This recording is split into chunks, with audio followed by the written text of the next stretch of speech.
and welcome you all in this video. Today we will see why weight loss is a challenge for hypothyroid patients.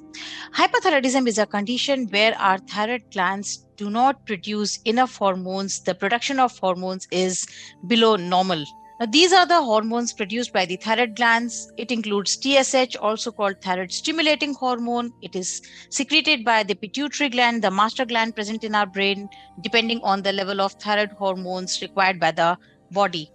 T4 hormone is also called thyroxine. It is the inactive form of thyroid hormone, and it has to be converted into active form, that is the T3 hormone, also called triiodothyronine. This hormone speeds up metabolism, regulate functions like breathing, heart rate, regulate body temperature, digestion, etc. And the fourth hormone is calcitonin, which regulates calcium and phosphorus levels in the blood. So this is the mechanism of thyroid hormone secretion. Hypothalamus in the brain, it secretes TRH, that is thyrotropin releasing hormone, which triggers pituitary gland to stimulate TSH, that is thyroid stimulating hormone. Now this TSH acts as a messenger to the thyroid gland to secrete thyroid hormones as per the body needs. Now, why weight loss is a challenge? So there are two main factors which are responsible for continuous weight gain among the hypothyroids. The first one is low T3 levels, and second one is hormone resistance. Starting with the low T3 levels, T3 is the active form of thyroid hormone at cellular level, and it supplies oxygen and energy to the cells. This hormone is often low in hypothyroid patients, and it is associated with low metabolic rate. Therefore, when the metabolic rate is low, one needs to go for less calorie intake and more physical workout to burn out the calories in order to either maintain the current weight or to lose weight. And this low T3 levels make the weight loss difficult. Now let's see what are the reasons for low T3 levels. Now, T3 levels can be low whenever there is a problem in thyroid gland itself, or when the thyroid gland is working optimally, but there are problems with the pituitary or hypothalamus.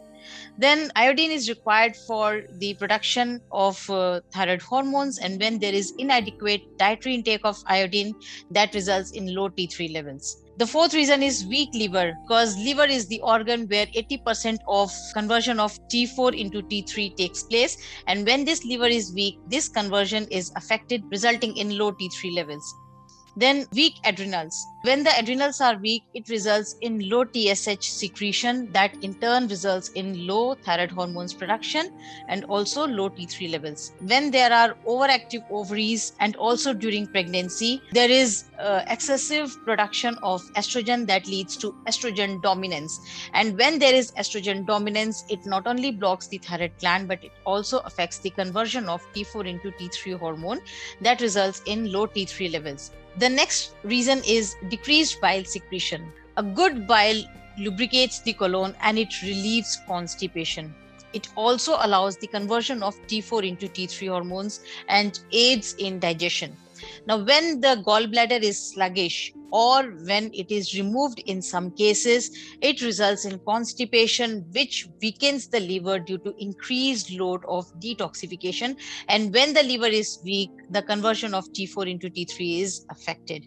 Then the last reason is vitamin D deficiency. Studies says that low vitamin D lowers the thyroid gland functioning, resulting in low T3 levels. The second reason for weight gain is hormone resistance. So there are two types of hormones involved here. One is leptin and one is insulin.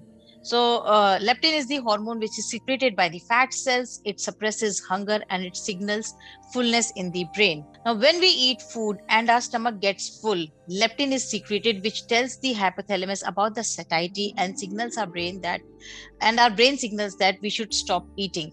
Now, when there is leptin resistance, as in the case of obese people, the body becomes less sensitive to leptin. As a result, excess of leptin gets stored. And now hypothalamus do not get any message about the satiety, and our body is still in starvation mode. We still feel hungry and we keep on eating. At the same time, our thyroid gland, it slows down the metabolism. So we are eating and there is less calorie burnout, resulting in weight gain.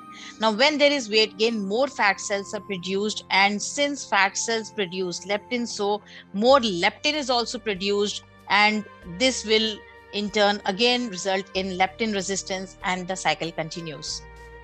The second reason is insulin resistance. Insulin is the hormone which is secreted by pancreas to regulate the blood sugar levels. Whenever sugar comes into the blood, insulin is secreted, which is the body's natural mechanism. And when we are taking high carbohydrate food, more insulin is secreted, and a stage comes when there is insulin resistance. Now, during insulin resistance, our body cells become less sensitive to insulin, and therefore sugar in the blood remains high, which again results in high insulin level. And insulin is a very, very powerful fat making hormone. So when the insulin level rises, then it again results in more weight gain. Now let's see what remedial actions can be taken in order to lose weight. So the very first action is the intermittent fasting, and the most sustainable intermittent fasting is 16 by 8 fasting, where 16 hours is the fasting window and 8 hours is the eating window to fulfill all our nutritional requirements. Then take ashgard juice. It is a miraculous food, highly alkaline, and it also cleans the body from inside.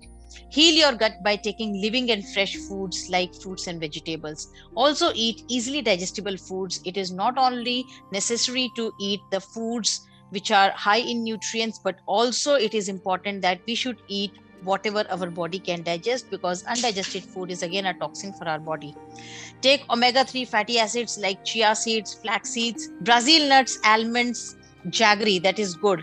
They should be included in the diet as they are high in selenium, and selenium is required for the conversion of T4 into T3 hormones. Eat calcium, selenium, vitamin C, vitamin E, and magnesium rich diet, and also sunbath for vitamin D to get healthy bones. Exercise for 45 minutes to 1 hour. Certain yogas should be performed. This includes Singhasan, Sarvangasana, Ushtrasan, Halasan, Matsyasan, Bhujangasana, Dhanurasan, Setubandhasan, and all these yogas should be followed by pranayam. Then deep sleep is very, very important. 7 to 9 hours of deep sleep should be there, because when sleep is disturbed, our circadian rhythm is disturbed. That disturbs the thyroid hormone as well. Take enema and wet pack for detoxification of the body, because detoxification is the first step in the reversal of any disease. Decrease goitrogenic foods like cabbage, cauliflower, etc., and hydrate your body. So these were the remedial actions adopting which we can reverse this condition. So this was all in today's video. Hope you liked the video. Thank you for watching.